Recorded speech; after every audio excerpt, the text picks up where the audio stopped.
Thank you very much. We'll move on to the regular daily press brief. Today, Secretary Kerry met in Laos with his counterparts from the 27-member ASEAN Regional Forum and the 18-member East Asia Summit.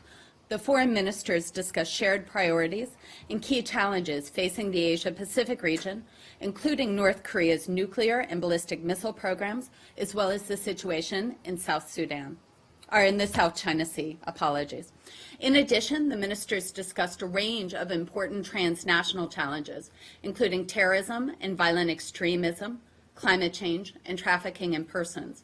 The foreign ministers also discussed specific actions to combat illegal, unreported, and unregulated fishing, as well as ongoing concerns regarding the degradation of the marine environment.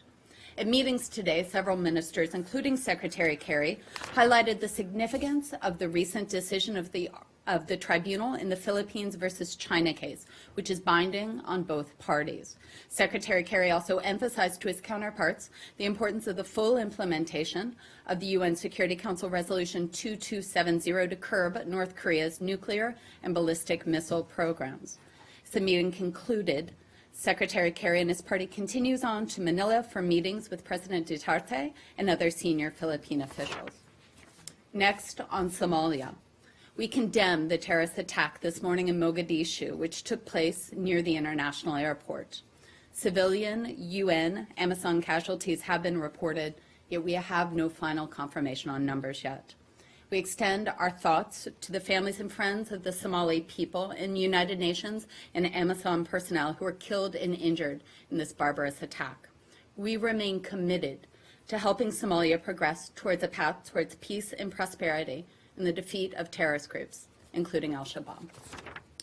Finally, we would also like to extend our condolences regarding the horrific terrorist attack today at a Catholic church in Normandy, France. We offer our condolences to the family and friends of the murdered priest, Father Jacques Hamel, and our thoughts and prayers with the other victims of the attack, as well as the parishioners and community members at the church. The United States and France have a shared commitment to protecting religious liberty for all faiths. Today's attack will not shake that commitment. We stand with the French as they move forward in their investigation. And with that, we'll go to Abigail. Any information about reports of a shooting at a shopping mall in Sweden? I do not, actually. Is that happening now? There was a warning put out on the embassy website. Okay, so that would make sense that a security message has gone out. As you know, when we do security messages for U.S. citizens overseas, it's often breaking news like that, and it instantly goes to U.S. citizens who have registered. So I take the opportunity again for those who travel and work abroad. Please do register with the STEP program at travel.state.gov. In terms of this latest incident, I don't have details. Russ? Yeah, can we talk about what's happening in South Sudan today? Of course. Riek Machar has been basically kicked out of the government, and someone who had been the mining minister has been replaced. Is this helpful towards trying to establish unity within the government and across South Sudan writ large? So I'll back up and provide a little context for this because these events are taking place rather quickly. So Taban Deng Gai, the former Minister of Mining, as you noted in the transitional government, was sworn in as the first vice president on July 26th. On July 25th, yesterday, President Kiir did issue a Republican decree replacing former Vice President Machar with Taban Deng Gai. Machar has stated that he rejects Taban's selection as his successor and has requested that he be removed from his position in the SPLM-IO in opposition, as well as the transitional government.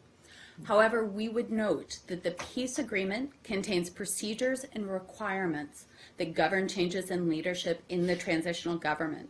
Specifically, the agreement provides that, and I quote, the top leadership body of the armed opposition has the power to nominate a new first vice president if the position is vacant.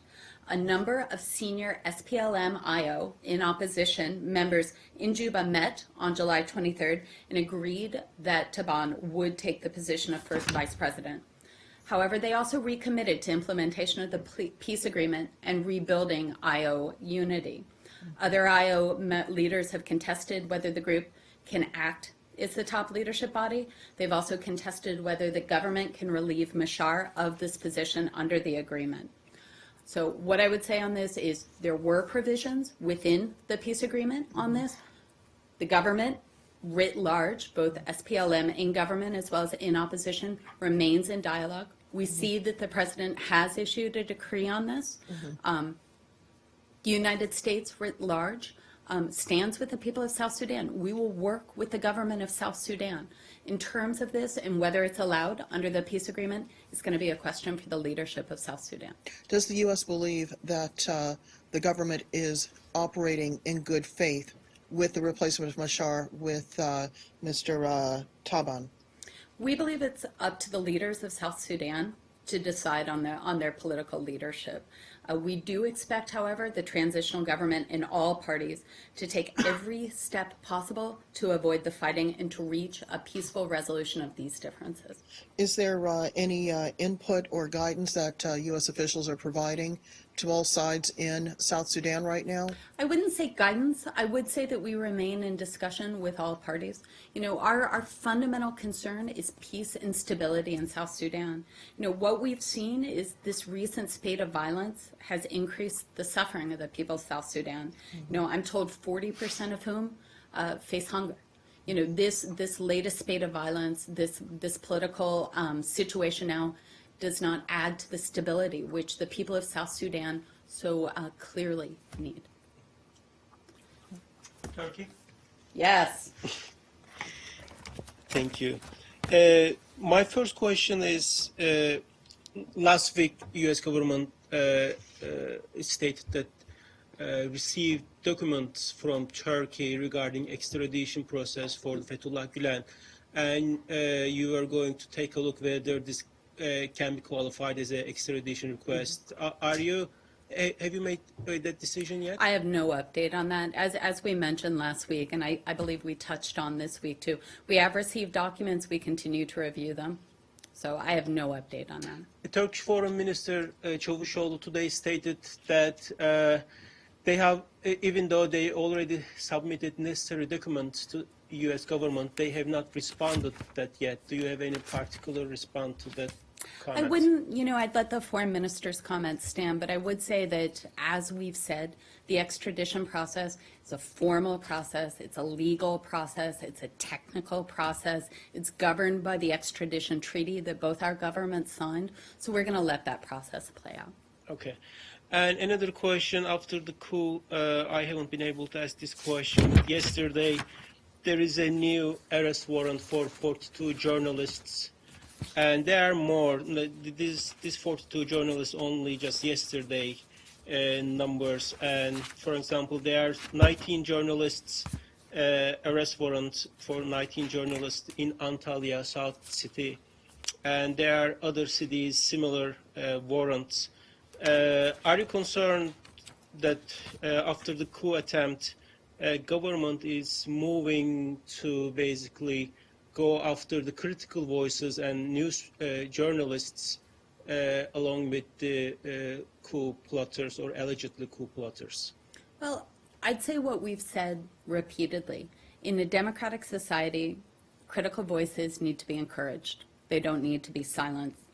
We have said many times, not just in relation to Turkey, but countries around the world, that democracies become stronger when they let voices from diverse points of view speak. I'd note, and the President has spoken to this himself, we've conveyed both publicly and in private conversations with our Turkish friends and allies the importance of protecting freedom of the press. You know, we are committed to defend freedom of the press, media freedom, due process, freedom of assembly everywhere in the world.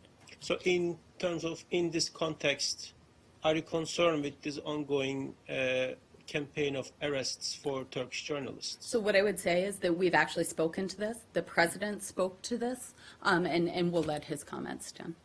The travel warning notes that the voluntary departure of relatives of those working for U.S. Embassy and consulate personnel has been authorized. What has changed in the last several days, since it does seem that, for better or worse, President Erdogan has a firm grip on power? Why is it not safe for the relatives to stay? Okay, so it's important to differentiate on this. This is an authorized departure. So this is an authorized departure. I think many of you saw the travel warning that went out. It's an authorized departure for our embassy in Ankara, as well as our consulate in Istanbul, for the family members of the U.S. personnel stationed there. This is a precautionary measure. It does follow the July 15th attempted coup. We continue to monitor the security developments there, and as we have information, of course, as we are obligated to do, we will share that with the American public. But again, this is an abundance of caution, and again, this is optional. So this is authorized, this is not ordered. Yes, ma'am. On the attack on the Catholic Church in France and Horrific. the murder of the elderly priest, last year the German news weekly Der Spiegel published an analysis of Daesh, which was a leak from German intelligence. And it said that Daesh was created in Syria as the regime there in 2012 began to lose its grip, and that Daesh was established by former Iraqi intelligence officers in Syria, and then they took it back into Iraq. And the Kurdish leadership in and out of government has said pretty much the same, like President Barzani's media advisor in 2014. Quote, most of the people in the region believe that the organization known as ISIL is actually founded and ruled by the Ba'ath. Is that an analysis that you would agree with, or you have a So different you're view? asking me to comment on a leaked German report.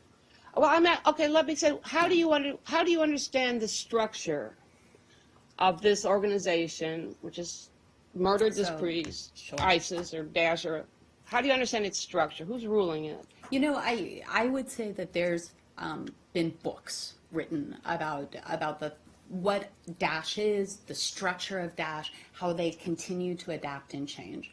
You know, certainly from this building, while the history of Daesh and where they came from, you know, the rise of Daesh and, in fact, violent extremism writ large in ungoverned spaces is something that we talk about a lot. I think where this building is and where our counterparts are in the interagency is how do we fight them as they continue to adapt? You know, and where is the commitment in the international community to combat Daesh? And so you saw this last week, and we spoke about it earlier this week. You see, I think we're now at 67 countries and international organizations have joined around the world to combat Daesh. I'm not going to speak about where they started or what their foundation was, but really what we're very focused on is how they're adapting and how we can adapt to mitigate that risk. Don't you think it's helpful? You know, Sun Tzu, know the enemy, to understand Daesh, that to fight Daesh most effectively, one should understand what it is? Oh, absolutely. And I agree with you on that. And also, you know, taking a look at how they continue to adapt and change. You know, we've spoken many times from this podium, too, that as the amount of territory that they control in Iraq and Syria shrinks, that we do see these attacks that don't require coordination. They don't require a lot of resources. And also, frankly, we have discussions about what it means for attacks to be inspired by Daesh or maybe directed by Daesh. You know, this is a very fluid, I would say, security situation in a fluid group. So we are very much committed to finding out about them. We have whole departments within the interagency focused on this. Go, yeah, I'm sorry. So we're going to stay in Syria, and then I'll go to you, Samir. Of course. Regarding the Secretary's recent talks with Foreign Minister Lavrov about how to proceed militarily inside Syria, has there been a formal agreement reached between the two governments as part of going after Daesh and other terrorist groups inside the country? When might we expect a formal explanation of what this would require from all parties? So I think you saw the Secretary had a press conference actually in Laos where he spoke to this a little. You know, we're not going to speak to what we're going to do over the next couple weeks until it's done, if it's done. You know, we've been doing our homework. We've been doing a lot of it. We've been talking to our partners in the international community. We do hope that somewhere within the first week or two of August, we'll be in a position to tell you what we're able to do, frankly, in the hopes that it'll make a difference in the lives of the people of Syria. So no, I'm not in a position now to unpack that. I'd stay where the Secretary stayed today in Laos. Is there any indication that whatever the U.S. is expecting Russia to do, Russia will do it? So The secretary also spoke to this. You know, this is not an agreement, as we've said, that's based on trust. You know, certainly this building, I think, is very pragmatic on this. We have seen, as we've said, that Russia does have an influence in that country, in that arena, with this regime. We continue to have conversations about how to make that influence mean something to the people of Syria. Thank you. Samir? There's a press report that Jabhat al-Nusra is expected to announce soon it's disconnecting its relations with Al-Qaeda. Is this going to change? Is this going to influence the cooperation with Russia? Or? You know, I've seen that report. I just don't have a comment on it. You know, we believe Nusra's fundamental nature is that it's Al-Qaeda in Syria. Even if they announce that?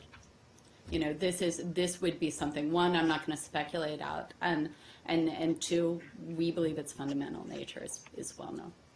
Abby? Syria? Oh, I'm sorry, are we staying on Syria? Yeah. Sort of. We're going to do Syria, and then I'll come back to you, Abby. Just one question on Syria.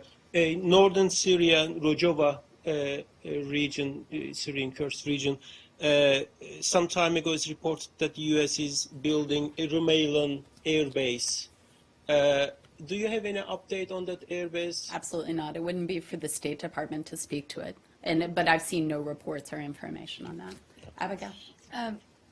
Foreign Minister Lavrov this morning denied any association with a hack into the Democratic National Convention emails. Secretary Kerry briefly addressed this, but is there a belief from within this building that they accept their denials? So Secretary Kerry did address it. The belief within this building is that the FBI is doing an investigation. It's a live investigation. We're going to let that play out.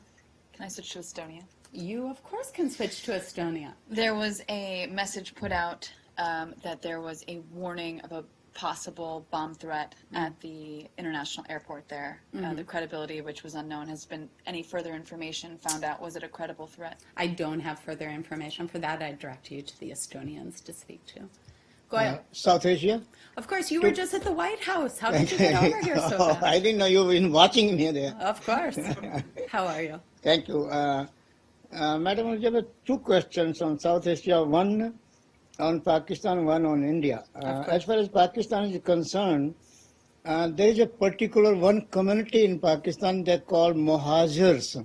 And it's an ethnic community and which has been under attack by the Pakistani military and by the terrorists there and extremists and all that.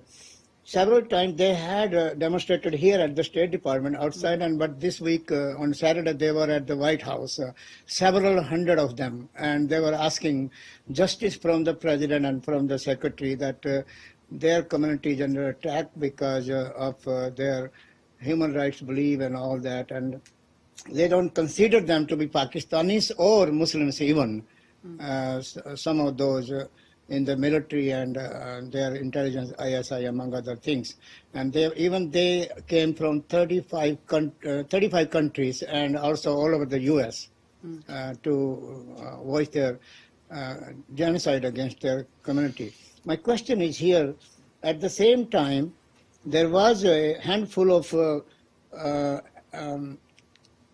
demonstrators also counting them or countering them, and they were praising the Pakistani military and the military who is taking action against these minorities and ethnic groups.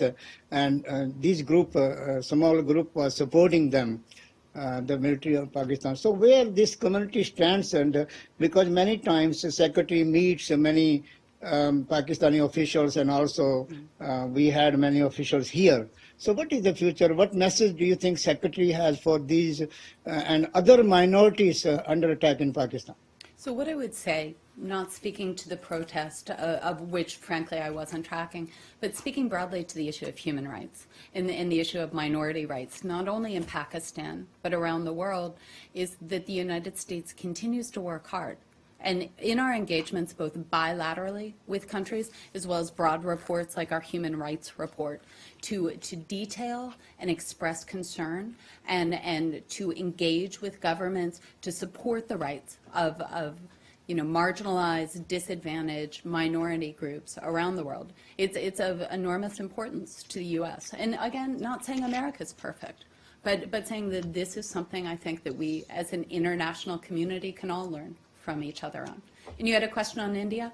Yes. As far as terrorism is concerned, and U.S.-India has a now agreement and treaty and also meeting and greetings as far as fighting against terrorism inside India or ISIL and others. Now, India has been fighting against terrorism, which many of are threatening India from outside across the border and also. So where do we stand today, U.S.-India terrorism fighting treaties, or where are we there as far as fighting against terrorism, which India has been shouting and also asking the U.S. help to help India bring those wanted by India from other countries? Well, not speaking specifically to any particular case, I would say it's two large democracies, the United States and India, have a joint commitment to fighting against violent extremism, the kind that impacts the people of India or the kind that impacts anywhere around the world. India, unfortunately, has suffered at the hands of terrorists. They understand this issue, and our cooperation, law enforcement, counterterrorism, countering violent extremism is extremely strong and robust. May I have one more quickly on One China? more quick, and then I'll move over here. Thank you. Go ahead. So according to the Reuters, the North Korean foreign minister who was visiting the Laos said to the reporters that any additional nuclear test depends on the position of the United States. Are you aware of this statement, and is there any reaction on this? So I've seen the foreign minister's comments. Our position, I think, would be what it has been, continually from this podium and from the U.S. is we call on North Korea to refrain from actions and rhetoric that further destabilize the region. We think that they should focus on taking concrete steps to fulfilling its commitments and international obligations. Roz?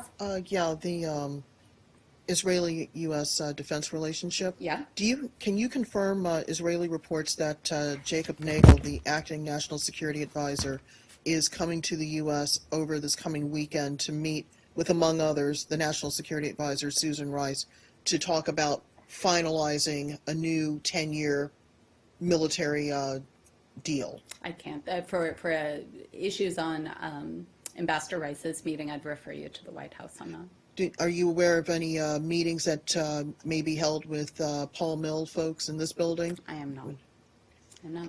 Thanks, guys. Thank you.